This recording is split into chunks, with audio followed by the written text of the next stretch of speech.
Welcome Soma lifestyle part 1 ছেড়ে দিয়েছি, তো লং তো ওই জন্য। কি ব্রাইটনেস, এত ব্রাইট কেন রে ঝুম্পা? এত ব্রাইট কেন রে? লাইট স্কিনের কালারটা মানে না হবো তো করলাম না, আমি ফর্সা। ও আমি ফর্সা। তো ওটা পার্ট 2 করেছি, যে মীনাক্ষী কী বললো, সরি পার্ট 1, এটা হলো পার্ট 2। এইবারে বললো মেয়ে আমাকে, মা দেখো, কেউ তো যারা তোমার কাছে আসছে তারা তো জানে না তোমার কোয়ালিটি,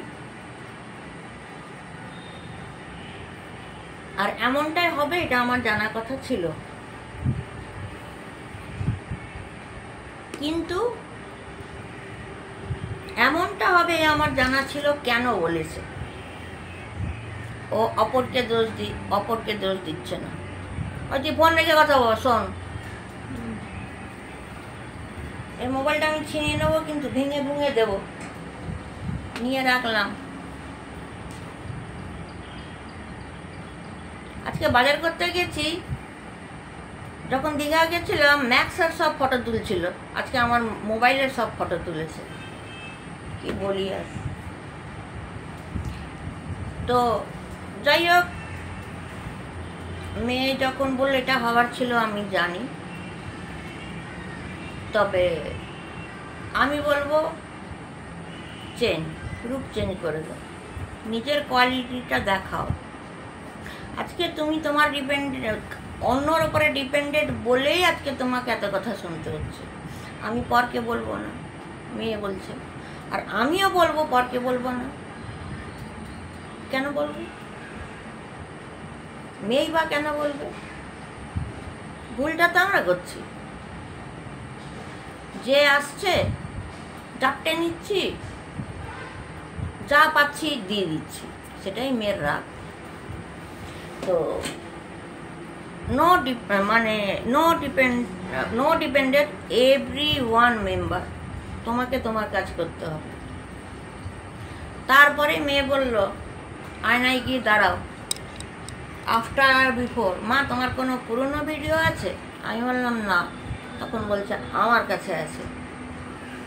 তো তুমি একটা ভিডিও করো 1 মিনিটের, আর তোমার পুরনো ভিডিও আমি দিচ্ছি, দিয়ে আফটার বিফোর করে ছেড়ে দাও। আর সবাইকে বলো যেন তোমার কমেন্ট করে তোমার এই গেট আপ দেখে, এবং তোমার ফেস কতটা গ্লেজি, মানে তুমি কতটা সুখী আছো, তুমি কতটা ভালো বিউটিশিয়ান না, তাও তোমাকে রূপসী লাগছে, তুমি ডিপেন্ডেন্ট না। সকাল থেকে তুমি খেটে যাচ্ছ এক নাগারে কন্টিনিউসলি। মেয়ে ওষুধ আনতে যাচ্ছিলো ভাইয়ের, আমি যেতে দিই, আমি গেছি, আমি প্রেসক্রিপশান নিয়ে গেছি। মেয়ে বললো বিকেলে যাবে, আমি না, আমার এখনই কাজ, এখনই করবো। চোখটা খোলা রাখ, কি রে? তো যাই হোক, তো না, ডিপেন্ডেন্ট কারোর উপরে আমি আর থাকবো না। অনেক ঘা খেয়ে গেছি গো, অনেক ঘা খেয়ে গেছি। মেয়ে চোখ খুলিয়েছে, কিন্তু আমি তো জানতাম এই জিনিসটা হবে। তোমার প্রবলেমটা কোথায়? তোমাকে তো আমি সবই এনে দিচ্ছি।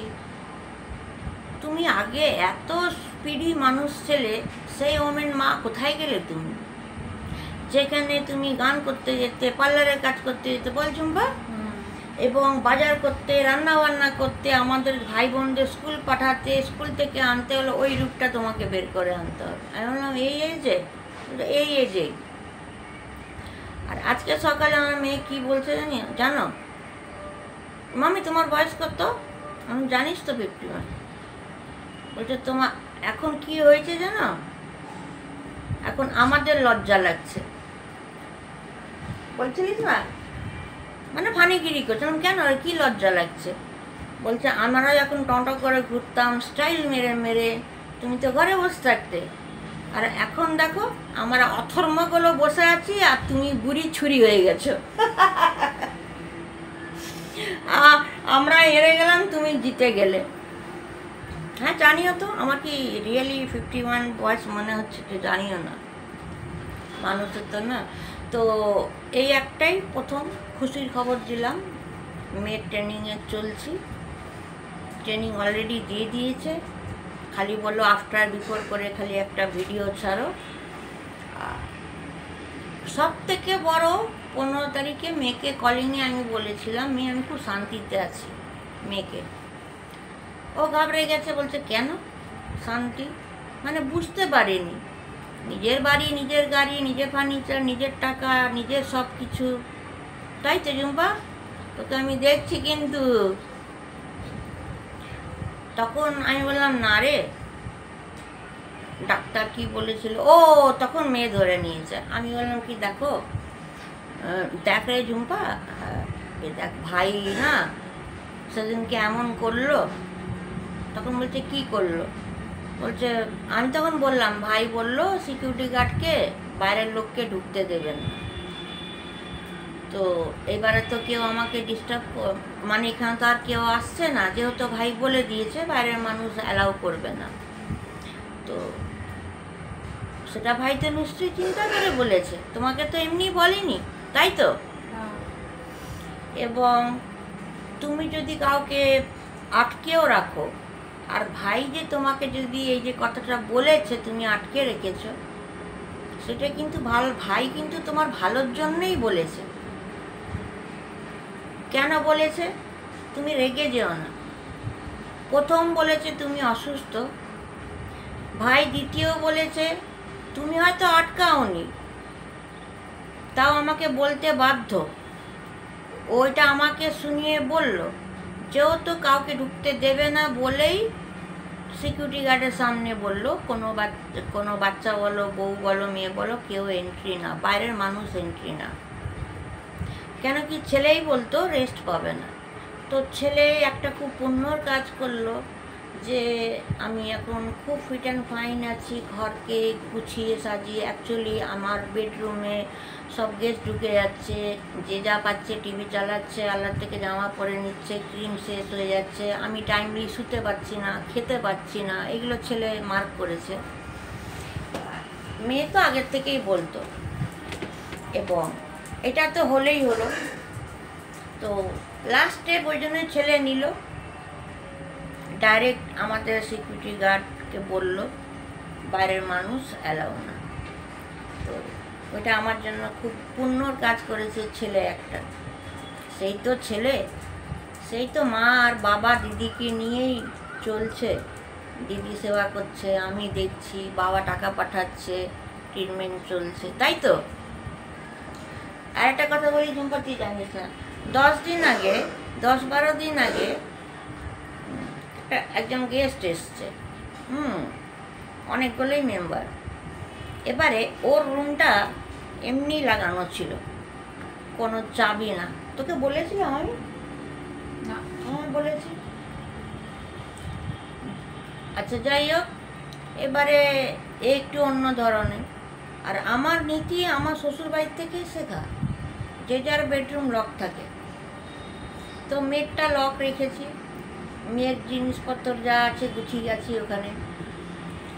ও তো উলবেরিয়াতে থাকে, আর এখানে এসে আমার ড্রেস পরে, আমি ড্রেস আনতে দিই না, কখনো দিই না, আর ও আনেও না, শুধু মায়েরটাই পরে। তো কি হয়েছে জুপাসন, সেদিনকে দরজা খুলে কেউ ঢুকে গেছে মেয়ের রুমে, ব্যাস ছেলের মাথা খারাপ। এবারে আমাকে বলছে চাবি দাও, আর সেই মুহূর্তে আমি কোথায় চাবি রেখেছি খুঁজে পাইনি। ট্রু স্টোরি রে।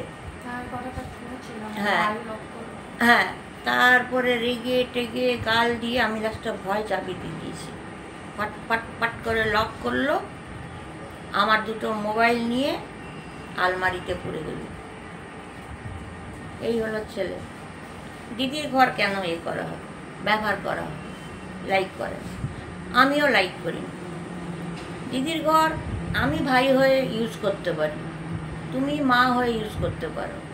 আর জানো তো এমন এমন সব এক একটা গেস্ট না এতই মূর্খ, বললো ওদের শিক্ষা নেই, সেই জিনিসগুলোকেই করবে। আর এই যে আমি একা আছি, এই যে মেয়ে বলছো বলো কতটা তুমি বেটার ফিল করছো? আমি অনেক 98% বেটার ফিল করছি। তো ওই ভাঙালো আমাকে ভুলটা আমার মেয়ে তার ভাইয়ের প্রতি, যে দেখো মা তুমি কেন এরকম কাই কাই কাই কাই করছো? ভাই যেখানে বলে দিয়েছে তোমার ভালোর জন্য বলেছে, বাইরের মানুষ আসবে না। একটু বলে দে। বলেছে মা, ভাই তো বললো। ভাই বলল তো এবং এই ঘর লক করে দেওয়া, তার মানে ভাই তোমার ভালোটা চাইছে বলেই তো বলছে। আর রইল তুমি কাউকে কেন আটকে রাখবে, তার জন্য ভাই তোমাকে ঠিকই বলেছে। কেন বলেছে? তুমি যাকে আটকাও না কেন তাদের ওখান থেকে তো আমাকে গাল শুনতে হচ্ছে, আর তোমাকেও গালাগালি শুনতে হচ্ছে। কিন্তু আমি জানি তুমি আটকাওনি, তুমি আটকাওনি। কিন্তু মা ক্ষমা করো, তাও আমি সিকিউরিটি গার্ডের কাছে ইচ্ছে করে বললাম। তো আমি খুব হ্যাপি 3 দিন ধরে। আমার লুক দেখো, গেট আপ দেখো। মেয়ে এসে বুঝালো, বলল ভাইয়ের আর কিছু করার ছিল না, ওই জন্য ভাই স্টেপটা নিয়েছে। খুব ভালো স্টেপ নিয়েছে, বাইরের মানুষ ঢুকবে না, দিদি রুম লক করে দিয়েছে, খুব ভালো করেছে। এবং বলতো মা তুমি কত ফ্ল্যাটটাকে সাজাবে, কত সাজাবে। আমি একটুখানি রেস্ট পেতাম না গো, বিশ্বাস করো। তো টোটালি আমার হাজব্যান্ডও ওনারকে বললো, ছেলে তো আগেই বলে দিয়েছে। তারপরে 2টো সিসি ক্যামেরার ব্যবস্থা করা হলো, আর মেয়েই করলো। 1 টাকা মেয়ে দিল, 1 টাকা আমি দিচ্ছি। সিসি ক্যামেরা একটা আমার বেডরুমে থাকবে, একটা ইন্টেরিয়ার্সে থাকবে। এখন তো সিসি ক্যামেরার দাম কমে গেছে না, 5,000 6,000 কোনো ব্যাপারই না, 2টো 12,000। তো তাও আমরা চাইলে এটা ইনস্টলমেন্টেও নিতে পারি। তো মেয়ে বললো দরকার নেই, ক্যাশ পয়সাতেই কেন। এবার মেয়েই দেখছে আমি কতটা চেন, এই হলো ব্যাপার। এবং তোমাদেরকে আমি আরেকটা প্রত্যেকের কাছে রিকোয়েস্ট রাখবো, যেই মাদের ছেলেরা ড্রিঙ্ক করে বা কিছু একটা করে খারাপ জিনিস, বা একটা কোনো অ্যাক্সিডেন্ট হয়, আমি সব ছেলেদের লাভারদের একটাই কথা বলবো, দেখো কখনো 3rd পারসন বিনা পারমিশন নিয়ে কিন্তু কখনো ডাক্তার দেখাবে না। প্রথম। দ্বিতীয়, ব্লাড টেস্ট হোক, ইউরিন টেস্ট হোক, সুগার টেস্ট হোক, জানিয়ে করবে। আমি এটা ক্লিয়ার করতে চাই। আর আমি জানতাম না আমার ছেলে তার লাভারকে গিয়ে ডাক্তারটা দেখালো। কলিংটা কিন্তু করা দরকার ছিল যে মা আমি এখানে ডক্টর দেখাচ্ছি, বাবা টাকা পাঠিয়েছে। কেন কি এখন আমার হ্যান্ড ওভারে আমার ছেলে, আমি এখানে থাকি ছেলেকে নিয়ে, খুলে বুঝিয়ে দিচ্ছি। ভাবো, না জানিয়ে নিজের লাভারের সঙ্গে ডাক্তার দেখালো, না জানিয়ে ব্লাড টেস্ট করলো। তাহলে ফার্স্ট যে ডাক্তারের কথা বলি, ডাক্তার যদি তখন বলতো ওর স্যালাইন চাপবে, 2টো ইঞ্জেকশন দিয়ে দিতে হবে, নিশ্চয়ই ওরা মানে যেই দুজন গেছে, ছেলে বারকে গেছে আই ডোন্ট নো, তাহলে ওটা কল করে জানা উচিত ছিল আমার কাছে। এই ডাক্তার দেখিয়েছে, এই বললো আমাকে 2টো ইঞ্জেকশন দিতে বলতে। আমি একটা উদাহরণ দিচ্ছি। এবারে ভাবো কি জানাইনি, ফাটাফাট 2টো ইঞ্জেকশন নিয়ে নিল। নেবার পরে যদি একটা অন্য কিছু রিয়াকশান হয়ে গেল, তখন তার লাভারই তো ফেসে যাবে। প্রত্যেক মাই সেটা করবে, প্রত্যেক মাই সেটা করবে। কেন কি তুমি না জানিয়ে করেছো। ছেলে মূর্খ হলে কি হবে, তোমার পাশে বন্ধু বা বান্ধবী সে তো কল করে বলবে, তাই না? ঠিক বললাম? এটা দরকার। আজকে আমি কেন বললাম, উনি বিনা পারমিশন নিয়ে আমার ছেলে ডাক্তার দেখিয়েছে, তার রিপোর্ট আলাদা বলেছে। হ্যাঁ, এই রিপোর্টটা বেসিকে যদি আমি একটা এফআইআর করে দিই, অনেক দূর চলে যাবে। ছেলে মেয়ে আমার। আর এই রিপোর্ট নিয়ে আমি যখন গেছি ডক্টরের কাছে, আমাকে টোটাল উল্টো বলল। ভাবো, আমি তাহলে স্টেপ নিতে পারি কি? আমি যদি বলি কোন ল্যাবরেটরিতে রক্ত পরীক্ষা হয়েছে, রক্ত পরীক্ষায় কি বেরালো, এই বেরালো, আগে কেন ইঞ্জেকশন দিয়েছ জানাওনি কেন? ছেলেটা আমার, খোয়ালে আমি খোয়াবো, তোমরা না। তোমরা ডাক্তার দেখাচ্ছ, এসে আমাকে বললে এটা চলবে না, সেটা চলবে না, সেটা চলবে না। তোমাদের কথায় আমি চলবো না, আমার কথায় তোমরা চলবে, কোনটা? এমনটা কখনো করবে না। কিন্তু পুরো ভুলগুলোই জানানো হয়েছে, ছেলেই জানাচ্ছে, অপরকে বলছি না। I don't like it. তাহলে আমাকে যে আজকে ডাক্তার যেটা বললো, এইবারে বলো আমি কোন লাইনে হাঁটবো? ছেলে যেটা বলেছে ওই লাইনে, না আমি যা শুনে এলাম জন্মদাতা মা, কোন লাইনে হাঁটবো? মেয়ে উত্তর দিক। আমার মনে হয় যে মায়ের কথা শোনাটা উচিত ছিল।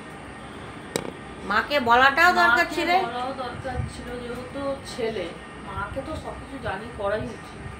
আর যদি কিছু হয়ে যেত, কে দোষটা পেত?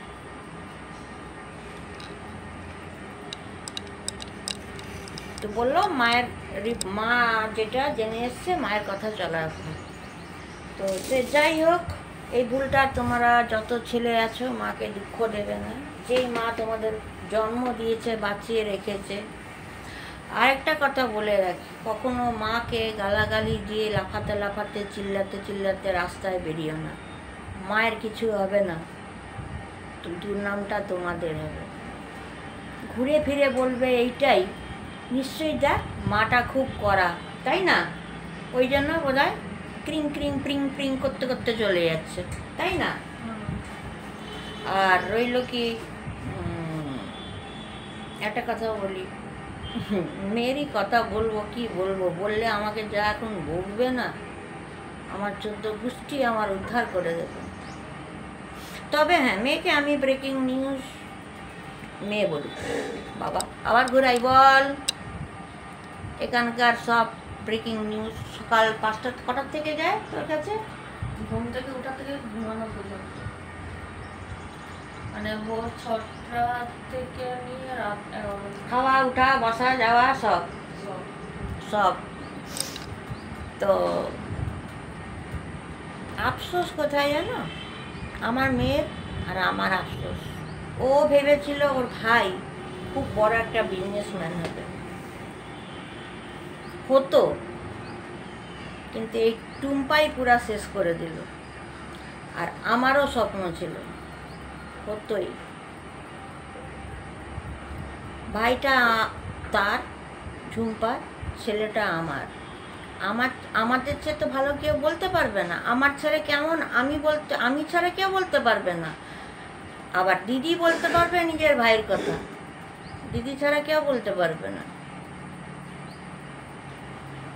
কিন্তু ছেলের লাইফটাকে পুরো স্পয়েল করে দিল এই টুম্পা, পুরো পাগলের মতন করে দিয়েছিল।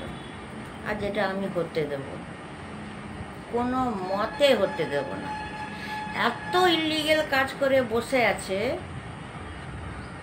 আমি চাইবো না আমার ছেলের জন্য অন্য কেউ জেলে ঢুকে যাক।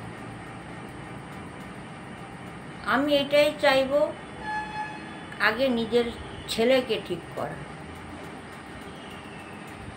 কেন কি আমি জানি ছেলে যেই রাগটা দেখাচ্ছে, যেটা বলছে, ওটা আমার ছেলের বুলি না, কেউ শেখাচ্ছে, তাই তো ঝুম্পা? হ্যাঁ। তো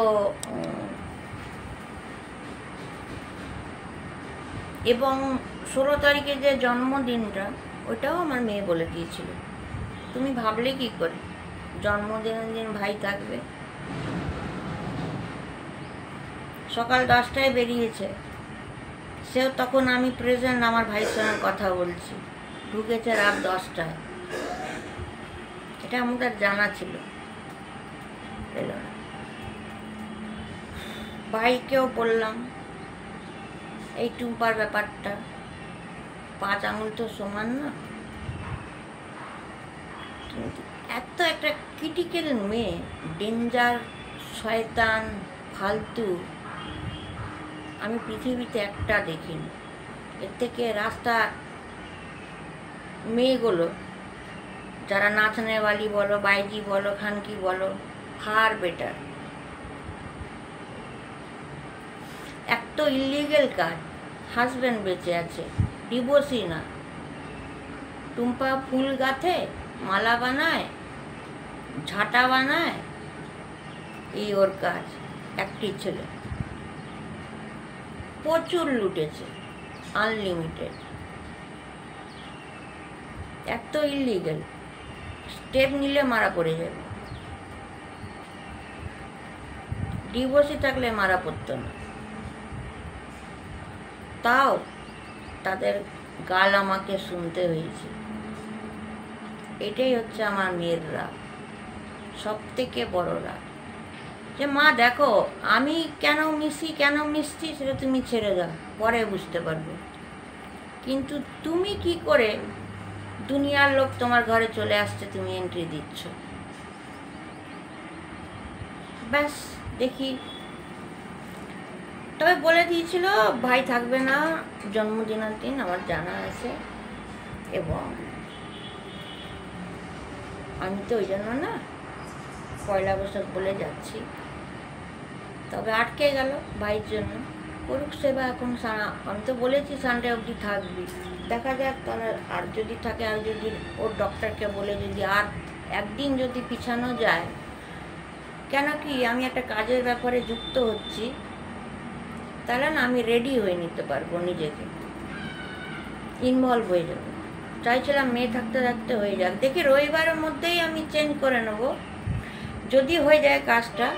আর যদি রোববারটার মধ্যে না হয়, তাহলে আমি মেয়েকে রিকোয়েস্ট করব একটা দিনের জন্য রয়ে যায়। আর আশা করি ও সেটা করবে, কেন কি একটা সেটেলমেন্টের ব্যাপার আছে, যেটাতে মা বাঁচবে। আশা করি আমার মেয়েটা জীবনে করবে না। ছেলে করে দিতে পারে, অপরের পাল্লায় করে, মেয়ে করবে না। অবশ্যই যদি আমি রিকোয়েস্ট করি, একদিন নিশ্চয়ই থেকে যাবে, ওটা কোনো ম্যাটার করে না।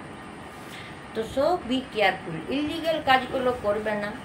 রোগ জ্বালা হলে যারা ড্রিঙ্ক করে, মেয়ে বাজ হয়, জুয়াখোর করে, 3rd পার্সন কেউ ঢুকবে না, কেস খেয়ে যাবে। ঠিক আছে, টেক কেয়ার, বাই। আর আফটার বিফোরের মীনাক্ষীর যেটা শখ, সেটা আমি ছাড়বো, তোমরা দেখো।